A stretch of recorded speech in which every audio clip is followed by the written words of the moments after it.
بسم اللہ الرحمن الرحیم۔ جو بھی نہ رہے یہاں باقی اس کے لیے دعا کریں، البتہ رہے تب بھی دعا کریں۔ آپ سب ایک دوسرے کو، ہم سب ایک دوسرے کو دعا کرتے رہیں گے، زندگی آسان رہے گی۔ خدا میری اس دعا کو شاید قبول نہ کرے جو میں اپنے لیے کروں، لیکن بعید ہے خدا اس دعا کو قبول نہ کرے جو میں دوسروں کے لیے کروں، یہ خدا قبول کر لیتا ہے۔ تو اپنی زندگی کا حصہ ایک بنا کے رکھیے گا کہ آپ نے دوسروں کو دعا دینی، اور دوسروں کو دعا دینے میں ایک اور بات بھی عرض کرنا بہت امپورٹنٹ ہے، وہ یہ کہ کچھ دعائیں میں کرتا ہوں اپنے بیوی بچوں کے لیے جو بہت ضروری ہے، صلہ رحم کا تقاضا ہے، میری محبت کا تقاضا ہے، ساری باتیں ہیں۔ بہت اہم دعائیں وہ ہیں جو آپ اجنبیوں کے لیے کریں، جن کا آپ کا کوئی لینا دینا نہیں ہے، ان کے لیے کریں۔ کیوں؟ وہ آپ ان کو صرف مخلوق خدا ہونے کے ناطے کر رہے ہوں گے، مولا کا ماننے والا ہونے کے ناطے کر رہے ہوں گے، نبی کا ماننے والا ہونے کے ناطے کر رہے ہوں گے۔ اس میں عظمت ہے۔ اور صلی علی محمد آل محمد وعجل فرج۔ اللہ سے دعا کرنا یہ کیسے ہوتی ہے؟ میں کہیں جمعہ پڑھاتا تھا تو وہاں میں بہت کہتا تھا خدا سے دعا کرو۔ میرا ایک ٹپیکل جملہ ہوتا تھا، میں کہتا تھا کہ بھائی آپ دن میں کم سے کم ایک مرتبہ اللہ سے گفتگو کریں، اور یہ گفتگو صرف زبان سے نہیں کریں، دل سے کریں۔ مجھے یاد ہے ایک دفعہ ایک بندہ خدا میرے پاس آیا نماز کے بعد، اور انہوں نے مجھ سے کہا کہ مولانا یہ جو آپ اتنا کہتے ہیں دل سے دعا کریں، دل سے دعا کریں، یہ دل سے دعا کرنے کا مطلب کیا ہوتا ہے؟ یہ کیسے ہوتی ہے؟ واقعاً بہت امپورٹنٹ پوائنٹ ہے۔ بعض اوقات ہم الفاظ سنتے ہیں، عمل نہیں پتہ ہوتا عمل کیسے ہوتا ہے۔ تو دعا کون نہیں کرتا؟ سب کرتے ہیں بھائی، نماز کے بعد، نماز سے پہلے، ادھر ادھر، ہاں بھائی بچوں کو دعا کرتے ہیں، ساری باتیں، لیکن یہ جو دل سے دعا نکلتی ہے یہ کیسے نکلتی ہے؟ یہ تو بہت سادہ سا ایک معاملہ ہے۔ قرآن کریم نے ایک اصطلاح استعمال فرمائی ہے، ہم اور آپ 25ویں دفعہ وہ آیہ کریمہ پڑھتے ہیں، وہ اصطلاح ہے مضطر۔ مضطر، اچھا یہ مضطر کون ہوتا ہے؟ جو کسی اضطرار میں پھنس جائے۔ اضطرار یعنی لب لباب کیا ہے؟ وقت بچاتے ہوئے سارے دروازے بند ہو گئے ہیں، صرف خدا کا دروازہ ہے۔ اب یہ جو خدا کو پکار رہا ہے تو کس طرح پکار رہا ہے؟ اس کا دل جڑا ہوا ہے خدا کی سمت، اور خدا سے کیا کہہ رہا ہے؟ خدایا کچھ نہیں بچا میرے پاس، تو ہی ہے بس۔ کاش ہم اپنے اندر وجود میں روزانہ اس حالت میں پہنچ سکیں۔ انسان زندگی میں کبھی نہ کبھی پہنچ جاتا ہے، کبھی کوئی بچہ بیمار ہو جاتا ہے، کبھی کوئی مصیبت آ جاتی ہے، مشکل آ جاتی ہے، مضطر بن جاتا ہے۔ یہ اچھی بات نہیں ہے کہ مضطر بننے کے لیے خدا پہلے ہمیں کوئی مصیبت میں ڈالے، یہ اچھی بات نہیں ہے۔ کیوں؟ بہتر ہے کہ آپ خود مضطر رہو چاہے مشکل میں نہ ہو۔ آپ کیوں یہ کرو کہ پہلے خدا سے کہو خدایا اگر تو نے مجھے پریشانی میں نہیں ڈالا نا تو میں دل سے نہیں پکاروں گا تجھے؟ نہیں، یہ مت کرو۔ وہ تو بار بار پریشانی میں ڈالے گا، پھر خود کچلتے رہو گے۔ پھر تو اس کا راستہ کیا ہے؟ آپ خود مضطر بنو، ہمیشہ اس حالت میں رہو۔ وہ کس طریقے سے؟ دن بھر میں کوئی وقت ایسا نکالیں، کچھ نہ سوچیں، صرف خدا کو سوچیں، صرف خدا کو سوچیں، اور اللہ کو گفتگو کر کے اپنی زبان میں، جس زبان میں آپ کنوینینٹ ہیں، آسانی سے سمجھتے ہیں، خدا سے بات کریں۔ جو محبت کا اظہار کر سکتے ہیں کر دیں، جو گڑ گڑا سکتے ہیں گڑ گڑا لیں، جو رو سکتے ہیں رو لیں، ضرور کریں یہ کام۔ سمجھ لیں کہ آپ اور میں یہ تو سمجھ گئے نا کہ ہمارے اندر کوئی حصہ ایسا ہے جو کنیکٹ کرتا ہے اوپر، اس کو ہم قلب کہتے ہیں۔ یہ وہ دل نہیں ہے، یہ دماغ نہیں ہے، کوئی اعضاء و جوارے میں سے نہیں ہے، روح کا ایک حصہ ہے جو ہمیں اوپر سے کنیکٹ کرتا ہے۔ یہ قلب سمجھ لو بوسٹر پکڑ لیتا ہے اگر یہ خدا سے 1 سیکنڈ کے لیے رابطے میں آ جائے۔ اس قلب کی طاقت توانائی پھیل جاتی ہے اگر یہ خدا کے ساتھ رابطے میں آ جائے، چاہے 1 سیکنڈ، چاہے 1 سیکنڈ۔ اچھا اب آپ کیا کریں؟ آپ اور میں یہ کریں، روزانہ ایک ٹائم رکھیں، چاہے 1 منٹ، چاہے 2 منٹ، مکمل توجہ کے ساتھ خدا کو دیکھیں، خدا سے بات کریں۔ اب اس کا شروع کیسے کریں؟ کہیں سے بھی ایسی جگہ شروع کرو جہاں سے دل ایسا ٹوٹے کہ خدا سے جڑ جائے۔ دنیا بھولو، اس کے لیے دنیا بھلانی پڑے گی۔ کہاں بیٹھا ہوں، گرمی لگ رہی ہے، سردی لگ رہی ہے، کیا کام پہلے کرنا ہے، کیا کام بعد میں کرنا ہے، بھول جاؤ۔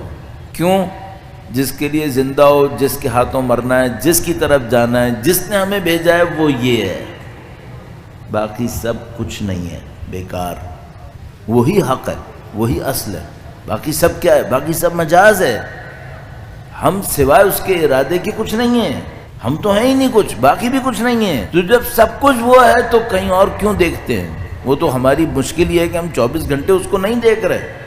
یہ جو انبیاء کے قلوب میں اتنی وسعت ہے، ائمہ کے علوم میں اتنی وسعت ہے، اس کی وجہ یہ ہے کہ وہ صرف خدا کو دیکھتے ہیں، اور بدقسمتی سے ہم سب کچھ دیکھتے ہیں، بس خدا ہی کو نہیں دیکھتے۔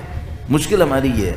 تو ابھی دیکھیں میں آپ سے کیا عرض کر رہا ہوں، میں آپ سے عرض کر رہا ہوں 24 گھنٹے نہ دیکھو، 1 منٹ کم سے کم دیکھ لو۔ ابھی ہم لوگ یہاں پہنچ گئے، اور ان کے نزدیک 1 منٹ بھی غیر خدا کو دیکھنا شرک ہے، وہ نہیں کرتے۔ ان کا ہر دیکھنا خدا کو ہے۔ ہم کیا چاہ رہے ہیں؟ ہم یہ چاہ رہے ہیں بھائی نماز میں صرف خدا کو دیکھنا تھا، دماغ اڑتا رہتا ہے، فلاں کام صرف خدا کے لیے تھا، وہ دماغ ادھر جا رہا ہے ادھر جا رہا ہے۔ اب تو بھائی کم از کم 1-2 منٹ ایسے نکال لو جس میں صرف خدا کو دیکھو۔ اس ٹائم میں کیا کریں؟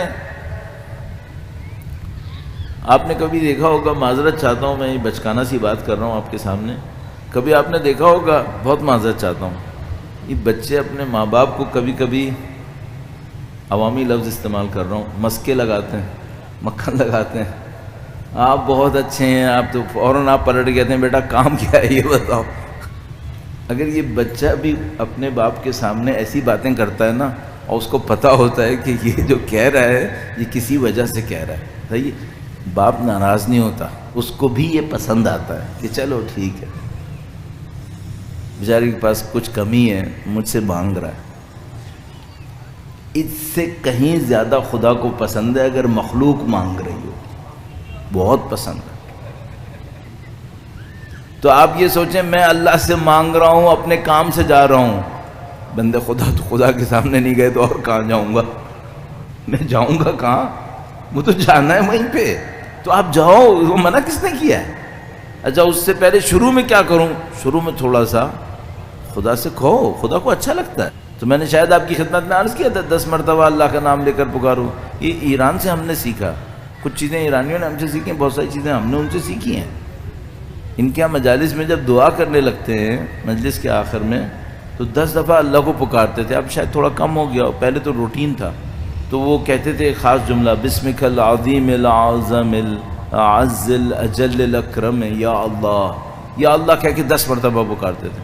یہاں بھی کراچی میں ایک آدھ مولانا صاحب ہیں، وہ نماز کے بعد اس طرح 10 مرتبہ کہتے ہیں، پوری جماعت کہتی ہے یا اللہ یا اللہ یا اللہ، ایک سین ہوتا ہے۔ 2 سال پہلے میں تقریباً مہمان خانے گیا تھا، آپ میں سے کچھ کو پتہ ہوگا، وہاں مجھے جماعت کرانی ہوتی تھی، چلو مائک والے نے خود ہی کاٹ دیا وہ والا حصہ،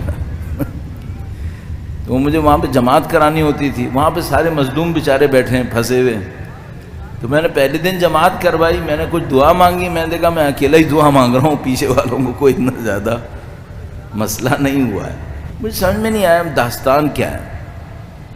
دوسری دفعہ تیسری دفعہ جب میں نے جماعت کرائی تو مجھے سمجھ میں آیا کہ ان سب کے دل بھرے میں اکیلا بول رہا ہوں، یہ صحیح نہیں ہے، ان سے بلوانا ہے مجھے۔ پھر میں نے کہا ٹھیک ہے، اب سمجھ میں آ گیا، ان کو کچھ بولنا ہے بیچاروں کو، ان کو سمجھ میں نہیں آ رہا بولنا کیا ہے۔ تو پھر میں نے وہاں پہ 10 مرتبہ یا اللہ شروع کیا، میں نے کہا بھائی ایسا ہے، ہم ہر نماز کے بعد دعا کریں گے، آپ سے بھی اور آپ اور میں مل کر 10 مرتبہ کہیں گے یا اللہ یا اللہ۔ ہم لوگوں نے یہ شروع کر دیا، ہر جماعت کے بعد 10 مرتبہ یا اللہ کہتے تھے، دعا مانگتے تھے۔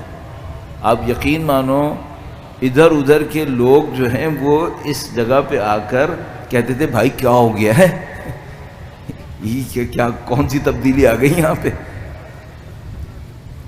شب عاشور آ گئی، اس جگہ کے اوپر اب اس عالم میں بیرک کے اندر مجلس ہو رہی ہے۔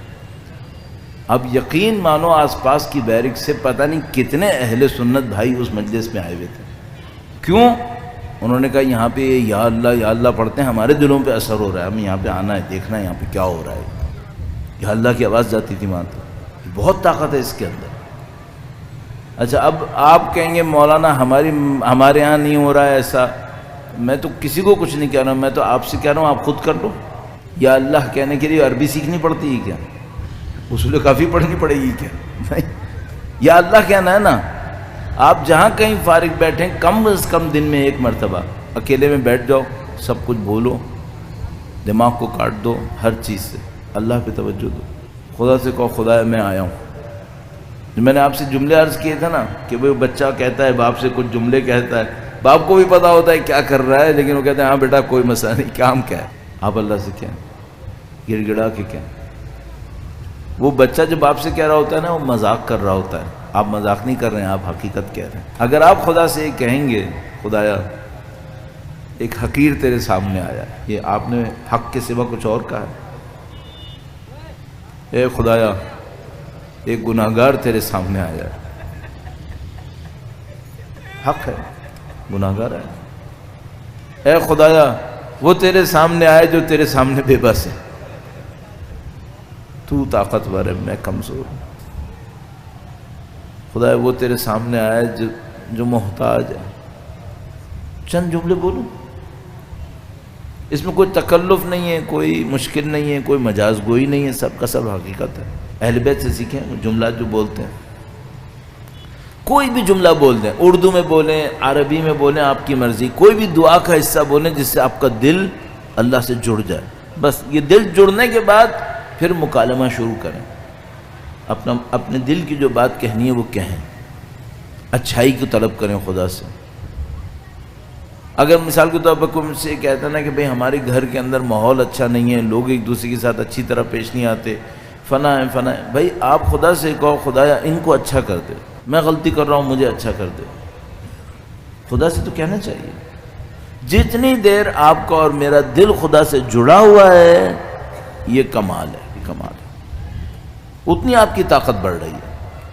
اور اب ایک ترازو بھی عرض کر دوں، اسکیل بھی عرض کر دوں. مثلا کوئی مجھ سے ہم سے میں اپنے آپ سے یہ پوچھوں میرا خدا سے تعلق کیسا ہے، میرا خدا سے تعلق کیسا ہے. میں اللہ کا بندہ ہوں، مروں گا تو اسی کے سامنے جاؤں گا نا، پھر وہ تعلق آشکار ہو جائے گا. میں مرنے سے پہلے دیکھنا چاہ رہا ہوں میرا تعلق خدا سے کیسا ہے. یہ دیکھو تمہیں خدا سے گفتگو کرنے میں مزہ آتا ہے نہیں آتا ہے، پتہ چل جائے گا. خدا سے بات کرنے کا دل چاہ رہا ہے یا نہیں چاہ رہا ہے، پتہ چل جائے گا. یہی تعلق ہے جو مرنے کے بعد سامنے آئے گا. اگر آج دل نہیں چاہ رہا تو اب ذرا سوچنا مرنے کے بعد فرشتہ زبردستی گھسیٹ کے لے کے جائے گا وہاں پہ، جب ملک الموت گھسیٹے گا تو کیا ہوگا. اور اگر آج ہی دل چاہ رہا ہے آپ کا کہ میں خدا سے گفتگو کروں تو کل ملک الموت آئے گا، کہیں گے میں تمہیں خدا کی سمت لے جانے آیا ہوں، آپ کیا بولیں گے؟ بسم اللہ، میں تو ہر روز دعا کر رہا ہوں. موت آسان ہو گئی نا، کتنی موت آسان ہو گئی. تو اگر آپ موت کو یاد کریں گے تو دعا اچھی لگنے لگے گی، اور دعائیں اچھی ہوئیں تو موت کا ذکر آسان ہو جائے گا.